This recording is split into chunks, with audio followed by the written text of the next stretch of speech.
Selamat datang di channel Pemuja Malam. Jangan lupa like, share, and subscribe ya. Terima kasih.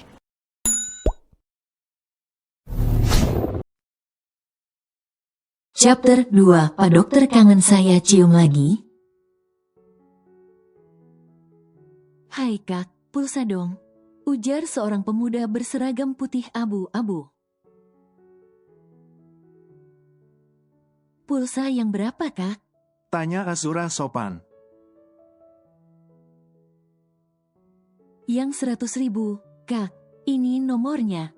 Ujar pemuda itu sambil menatap Azura dan tersenyum-senyum. Memandangi wajah Azura membuat Azura jengah.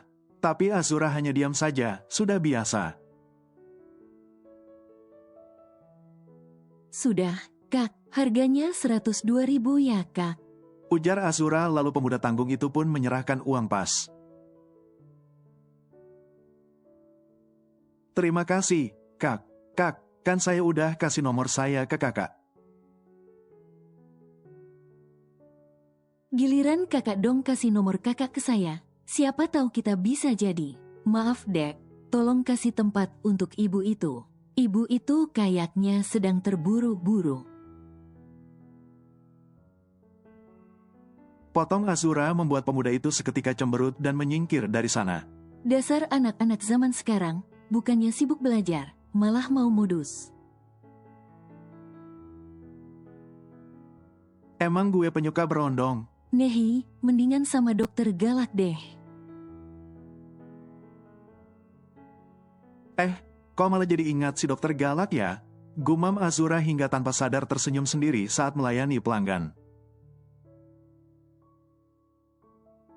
Ternyata dugaan saya tempo hari benar, kamu ini memang gadis gila. Tersenyum-senyum sendiri.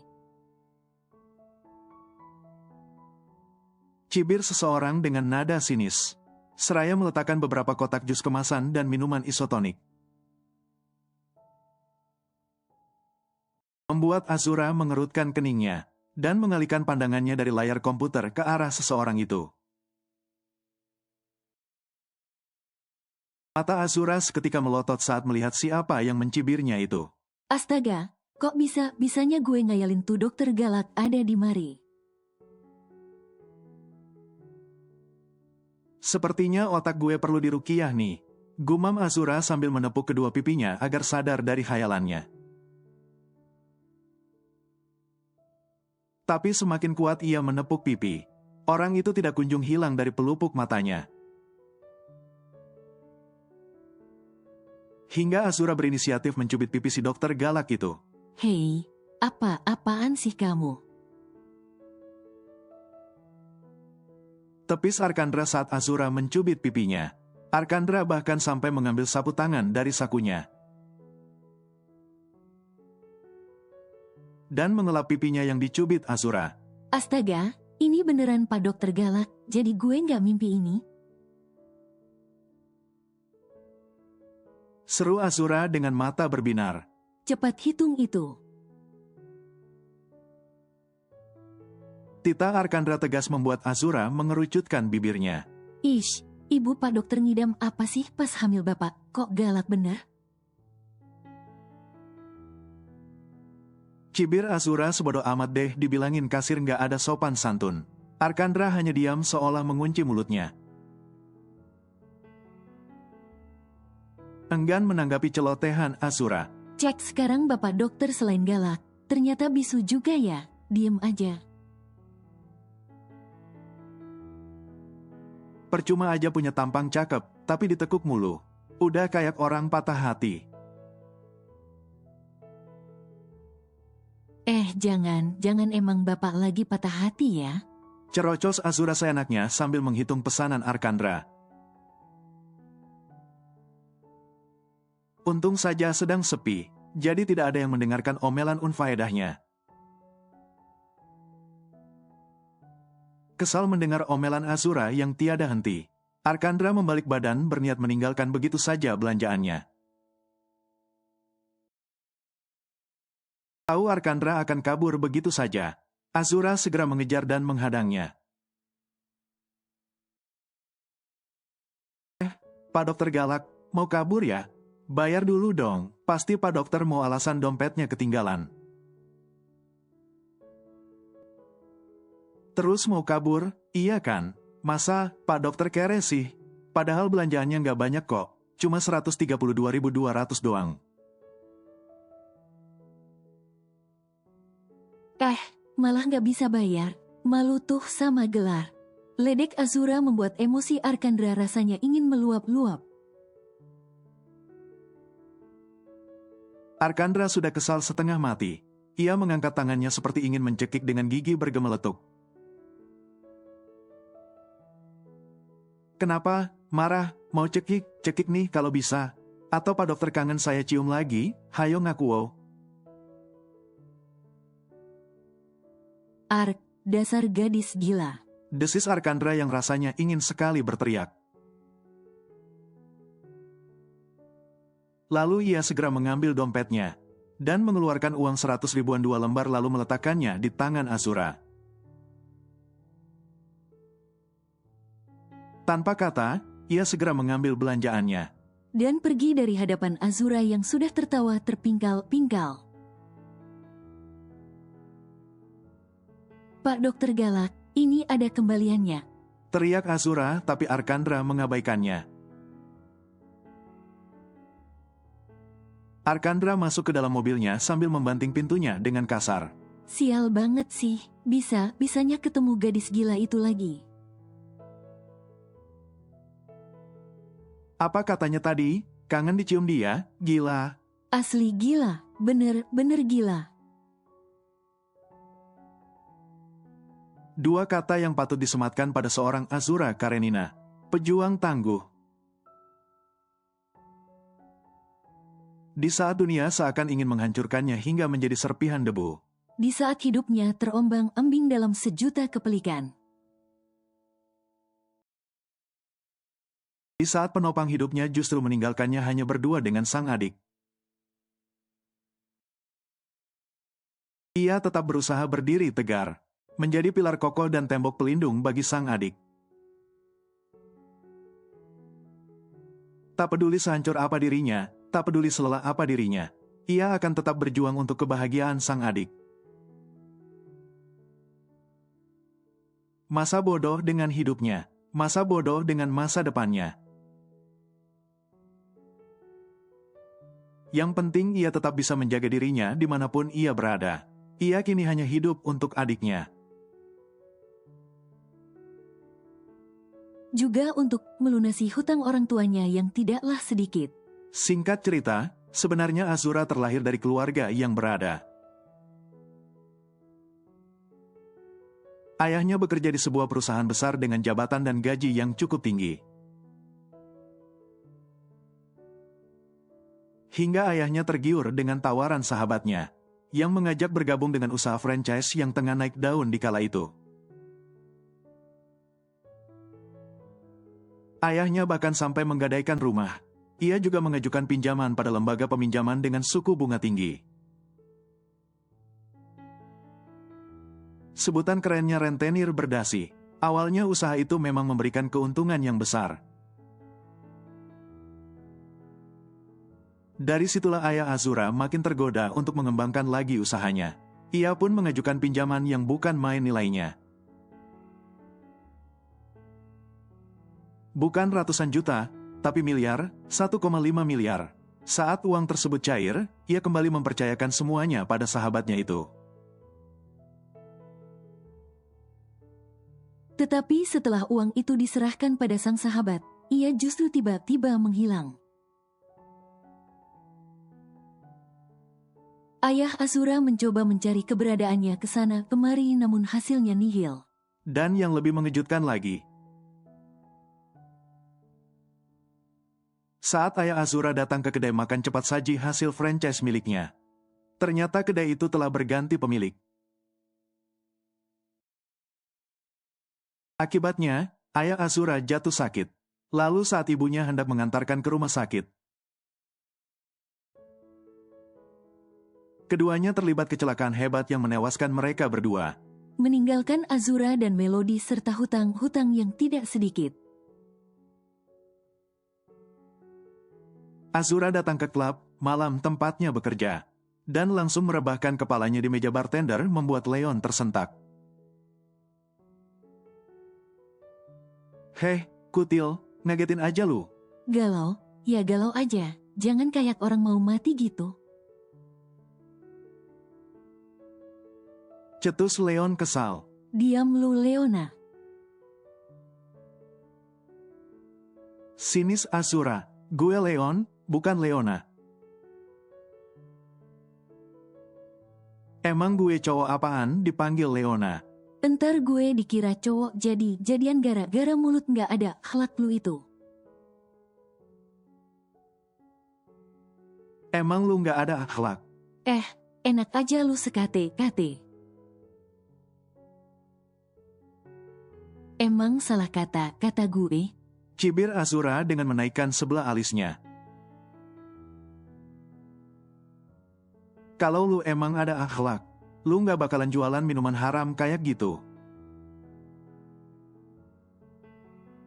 Sialan lu, gue ini kerja, bukan jualan. Tolong bedakan itu. Apa bedanya? Sama aja tuh. Tukas Azura seraya menjulurkan lidahnya. Ya, terserah lu aja. Yang waras ngalah. Cibir Leon sambil mendengus. Sialan lu anjing, gue juga waras ya. Ujarnya membuat Leon terkekeh. By the way, galau kenapa nih sampai tumben-tumbenan datang lebih awal? Tanya Leon seraya merapikan minuman di tempatnya. Biarpun mereka kerap bertengkar. Tapi itu tidak pernah berlangsung lama. Pertengkaran itu mereka anggap intermezzo untuk mengembalikan mood masing-masing. Biasalah. Besok jadwal bayar hutang tapi uangnya belum cukup. Bila biasanya cicilan per bulannya 5 juta, sekarang udah naik jadi 10 juta. Mereka bilang terlalu lama lunasnya kalau dicicil 5 juta per bulan. Gue pikir ada benarnya. Bisa sampai lebaran monyet pun gak bakal lunas. Ujar Azura sambil menumpukan dagunya di atas liwatan tangannya di atas meja. Emang monyet ada lebaran juga ya? Lu kan saudaranya, harusnya lu lebih tahu. Ujar Azura seraya terkekeh, kemudian ia segera kabur dari hadapan Leon, yang sudah siap dengan segala umpatannya. Azura melanjutkan pekerjaannya seperti biasa. Kesana kemari mengantarkan bergelas-gelas minuman beralkohol ke meja pengunjung.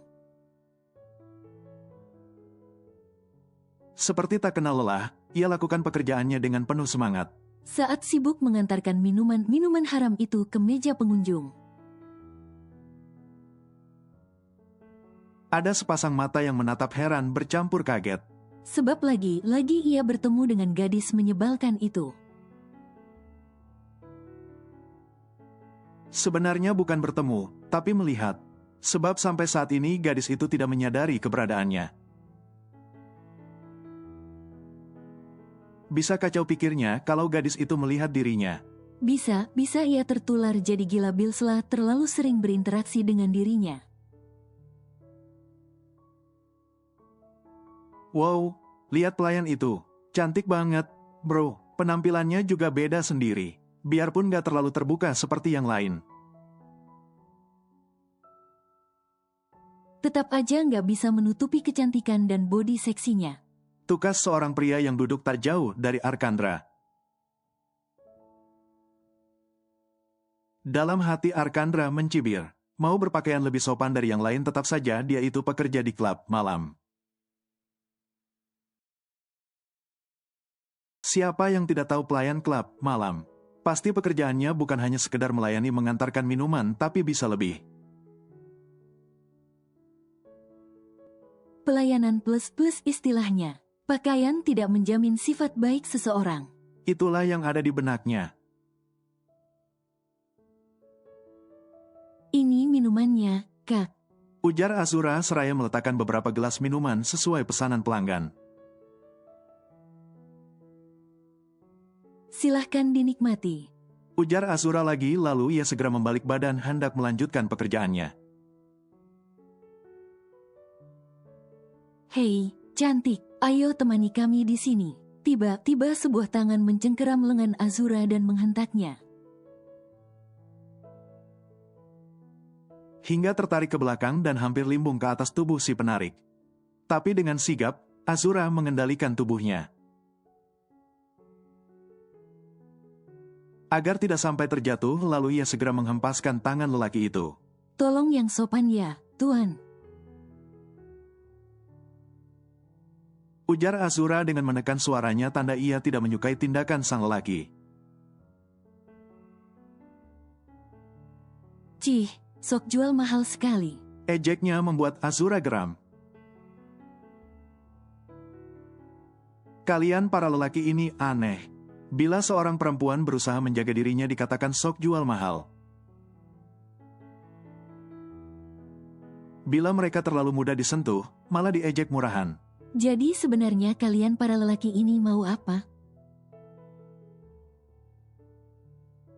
Cibir Azura pedas. Ia benci sekali dengan kata-kata sok jual mahal.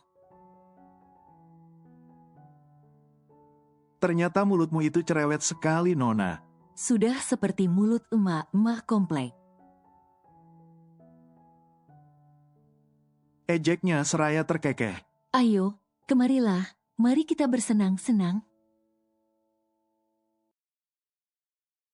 Kau mau uang kan? Tenang saja, aku banyak uang. Aku akan membayar berapapun asal kau mau bersenang-senang denganku. Tukas lelaki itu seraya melayangkan tangannya hendak menarik pinggang Azura. Tapi dengan sigap Azura menahan pergelangan tangan lelaki itu. Dan menekuknya hingga berbunyi krak, ark. Teriak lelaki itu kesakitan. Jangan anggap semua wanita yang bekerja di klub malam itu sebagai gadis murahan, Tuan. Sebaiknya bersihkan otak kotormu itu dari pikiran-pikiran menjijikan seperti itu. Jangan karena kami bekerja di tempat seperti ini, kau jadi menyamaratakan kami. Karena tidak semua wanita yang bekerja di klub malam itu Merangkap sebagai pemuas nafsu. tukas Azura dengan sorot mata tajam. Lalu ia menghempaskan cengkeraman tangannya. Membuat tubuh lelaki itu terhempas ke sandaran sofa. Sedangkan Azura segera berlalu meninggalkan lelaki itu yang sibuk dengan sumpah serapahnya. Arkandra yang berdiri tak jauh dari sana merasa tertampar sendiri. Padahal bukan dirinya yang dikatakan seperti itu. Tetapi karena tadi sempat berpikiran sama seperti lelaki itu, membuat Arkandra sedikit merasa bersalah.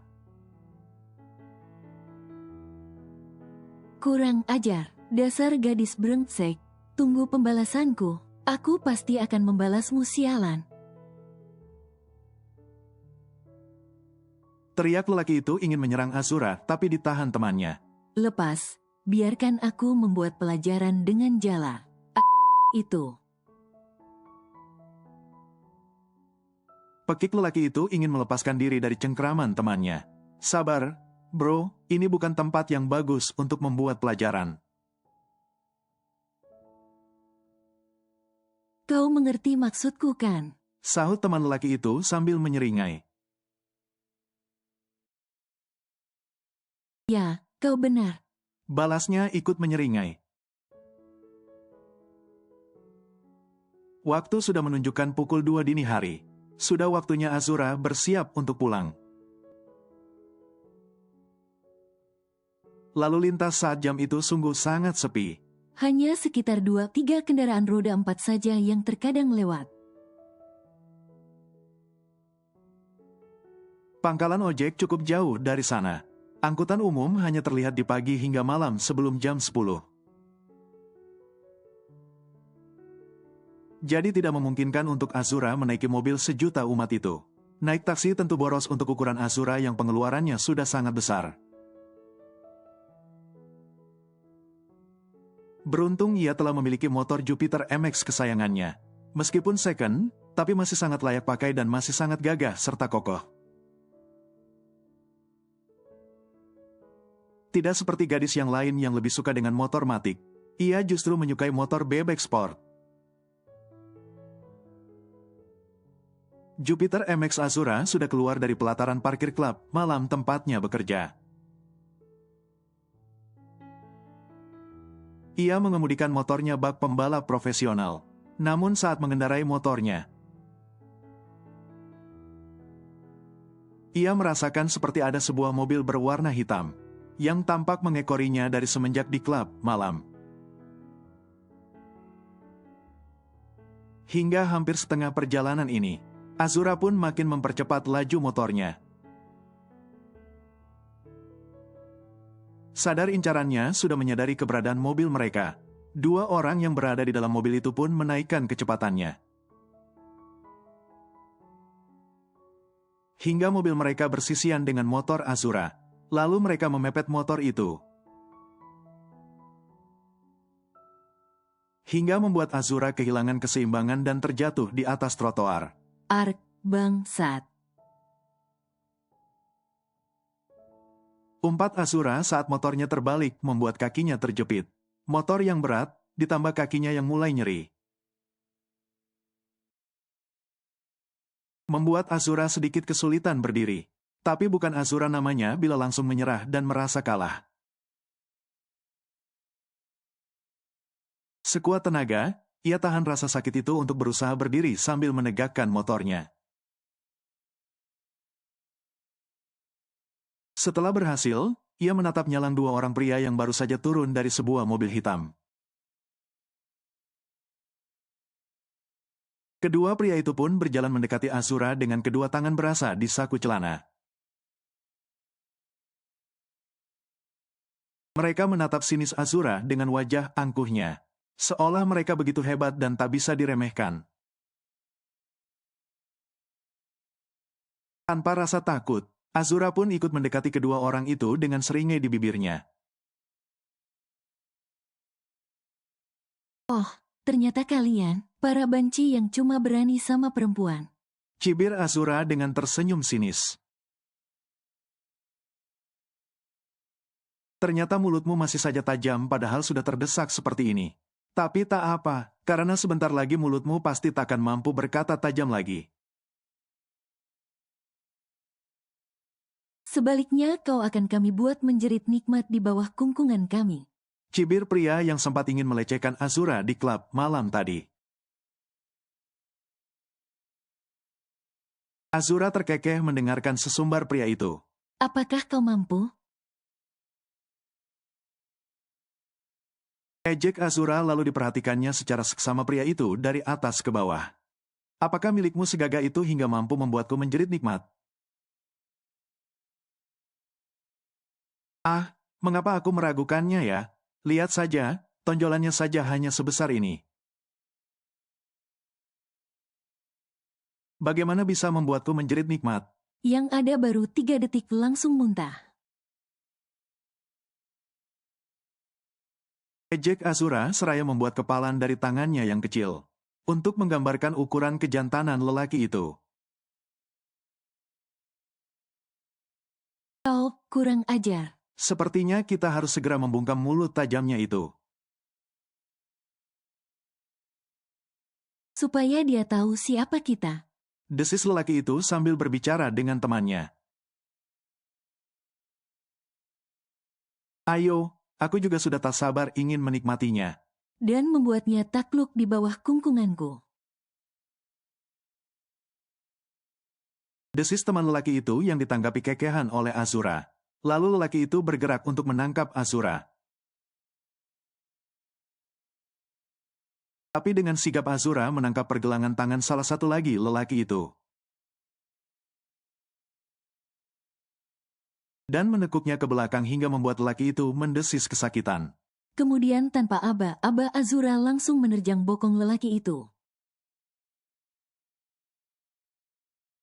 hingga ia terjerembab ke trotoar. Lelaki satunya pun terkejut melihat betapa luasnya badan Azura dalam menghadapi temannya. Padahal tangan dan kakinya kelihatan sedang terluka saat ini. Tapi ia tetap mampu menghadapi temannya. Dia pun segera mendekat dan melayangkan tangannya untuk memukul Azura. Tapi dengan cepat, Azura menangkap tangan lelaki itu dan menghempasnya. Kemudian ia mengangkat kaki kanannya ke atas. Dengan gerakan sedikit menyamping hingga brak. Kaki itu mendarat tepat di leher lelaki itu hingga ia jatuh tersungkur. Azura menepuk-nepuk kedua telapak tangannya.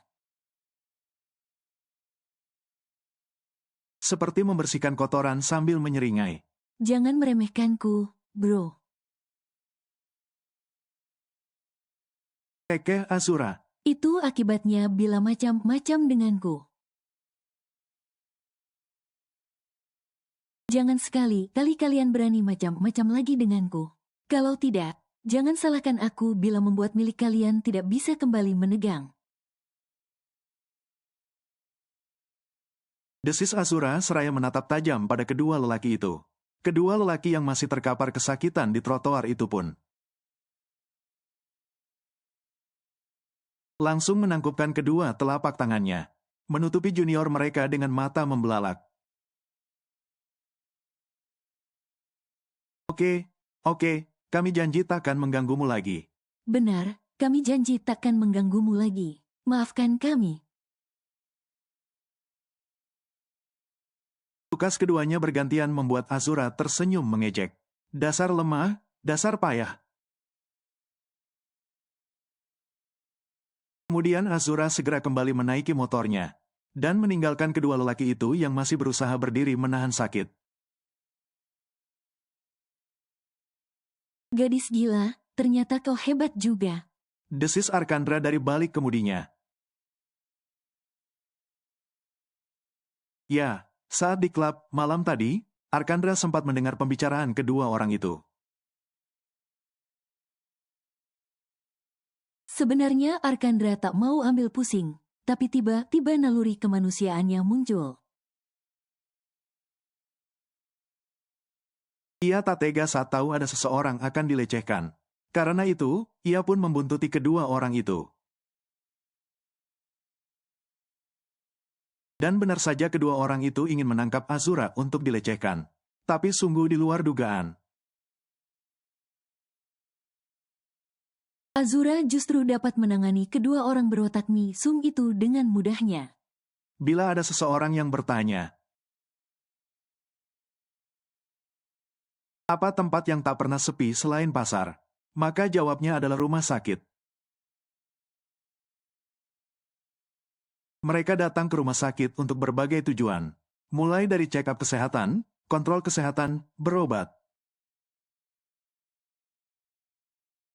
hingga mengunjungi pasien yang mereka kenal.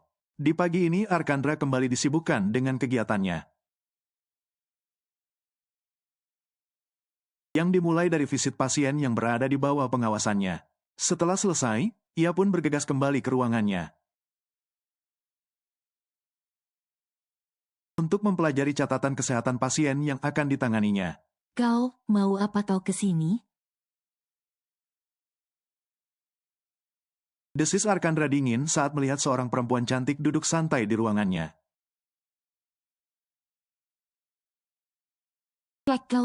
Aku ini kakakmu, bukan musuhmu. Apa salahnya aku mengunjungi adikku sendiri? Kesal Kencana Satya Ayudhya, kakak kandung dari Arkandra Satya Nugraha. Tentu salah. Setiap kedatanganmu pasti ujung-ujungnya memberikanku masalah. Ejek Arkandra membuat Kencana terkekeh. Aku kan hanya melaksanakan tugasku sebagai seorang kakak yang baik.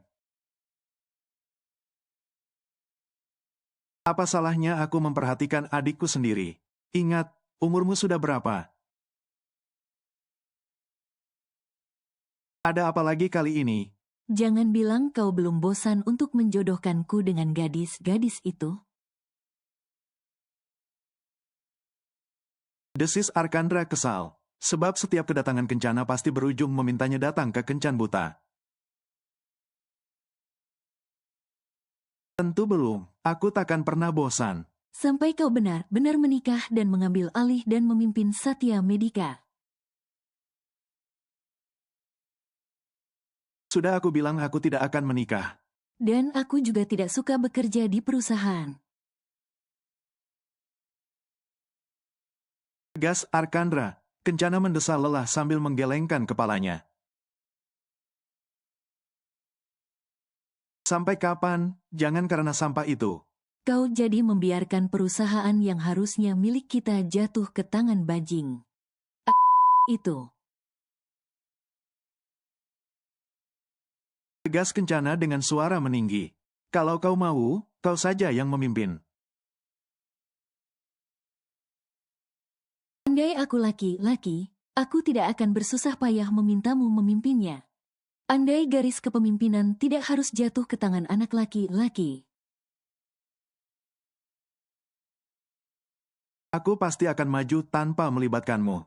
Aku takkan rela apa yang menjadi hak kita jatuh ke tangan mereka. Yang sudah membuat Mama jatuh sakit dan meninggal. Apa kau tidak pernah sekali saja memikirkan Mama, kan?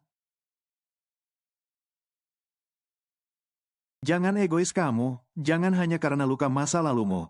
Kau jadi mengabaikan Mama. Seru Kencana berapi-api. Tapi Mama telah tiada. Lirih Arkandra, karena itu, kau harus memperjuangkan Satya Medika. Kan, aku tidak rela mereka menikmati hasil perjuangan Mama selama hidupnya. Arkandra terdiam, enggan mendebat Kencana. Pokoknya malam ini datang ke Imperium. Aku yakin, kau akan suka dengan gadis ini. Final Kencana sebelum keluar dari ruangan Arkandra. Arkandra mendengus. Kita lihat saja nanti. Desis Arkandra yang sudah jengah kembali dijodoh-jodohkan.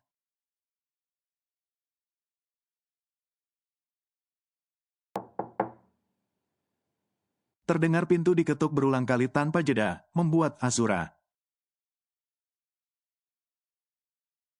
yang tengah bersiap untuk kembali bersiap lanjut kerja di klub, malam mendengus kesal. Siapa lagi kalau bukan bandot tua dan para anak buahnya? Azura pun bergegas membuka pintu. Bila terlambat sedikit saja, takutnya pintunya didobrak hingga rusak sebab ia pernah mengalami hal serupa. Ketika itu ia sedang mandi. Ia tidak tahu kalau si bandot tua dan anak buahnya datang untuk menagih cicilan bulanannya. Karena merasa diabaikan, mereka mendobrak pintu hingga pintu rumah kontrakannya rusak. Kalau sudah begitu, ialah yang rugi sebab harus keluar uang lagi untuk memperbaiki pintu yang rusak. Iya, sabar. Seru Azura seraya berjalan cepat menuju pintu.